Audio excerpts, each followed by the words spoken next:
So let's go ahead and derive the equation. So we're going to have one, let's draw this one more time.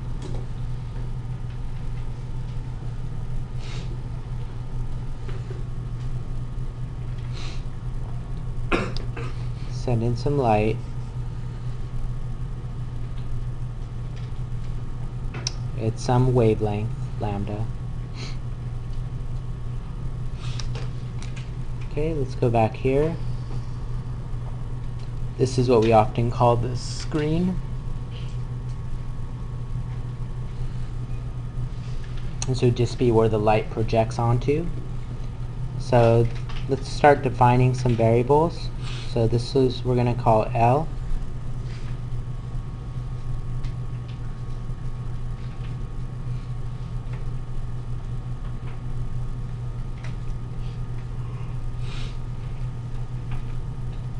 So L is the length between the slit and the screen. Let's draw on our pattern.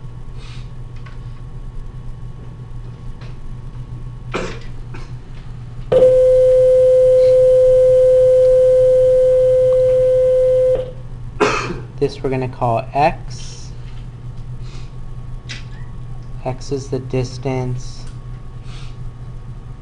between the central bright spot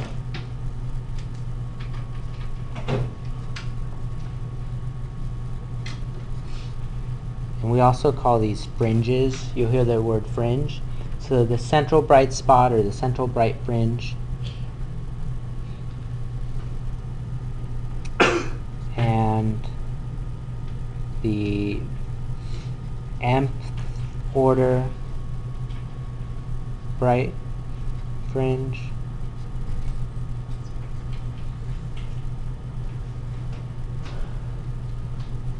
Why am I calling it the nth order?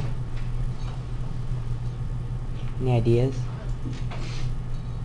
So if I'm looking for the first one, that would be the first order. If I'm looking for the next bright spot, that would be the second order. If I'm looking for the third one, that would be the third order. So it's the nth order, depending on which bright spot I'm looking for, that would be the distance that I want. And it'll become clear later.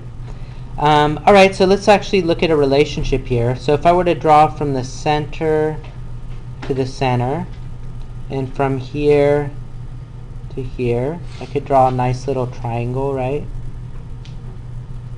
Where this is x and this is L. Let's call this angle theta. Well, what's the relationship between those?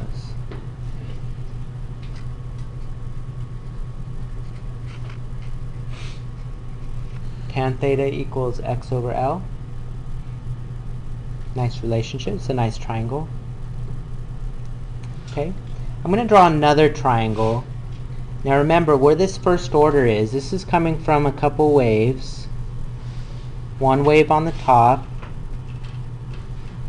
one wave on the bottom. So my next triangle, I'm going to draw from here to here to here, go down.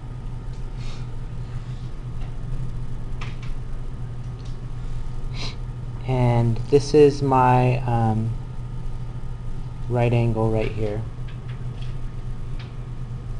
So this distance here we're going to call D. And what does D refer to? Distance between the slits.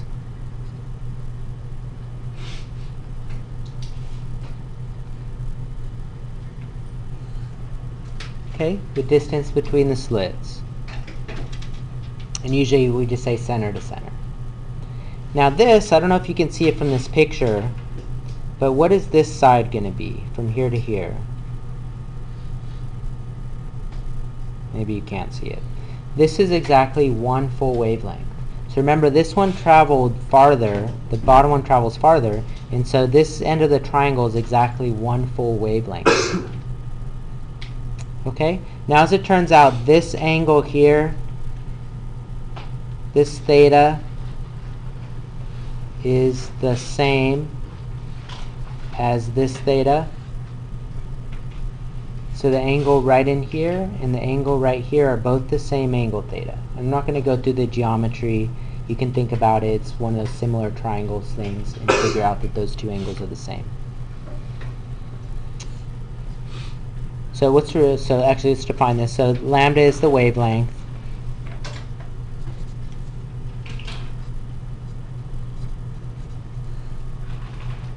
So if you look at this triangle, there's also a nice relationship.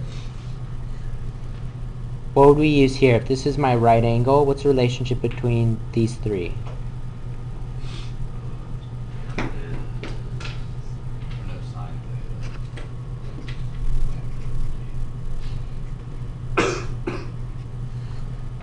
Sine theta equals lambda over t. Good. Now what if I ask for the second order? How would this change?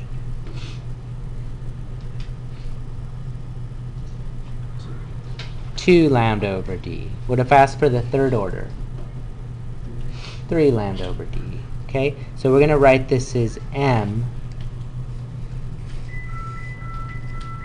where m is going to be 1, 2, 3, etc. And this is for bright spots.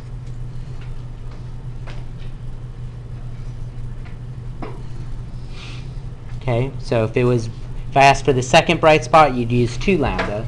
If I asked for the fourth bright spot, you'd use 4 lambda. What would it be if we did dark spots? What if I asked for the first dark spot? What would you do? A half of a lambda. What about the second dark spot? 3 halves lambda. Good. So for dark spots, we're going to use 1 half, 3 halves, 5 halves, etc.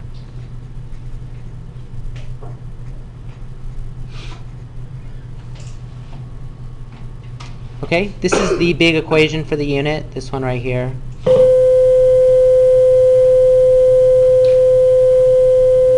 This one is just kind of given to you, or you can figure it out based on the triangle. This one's usually given to you. Okay, let's go ahead and do a problem then.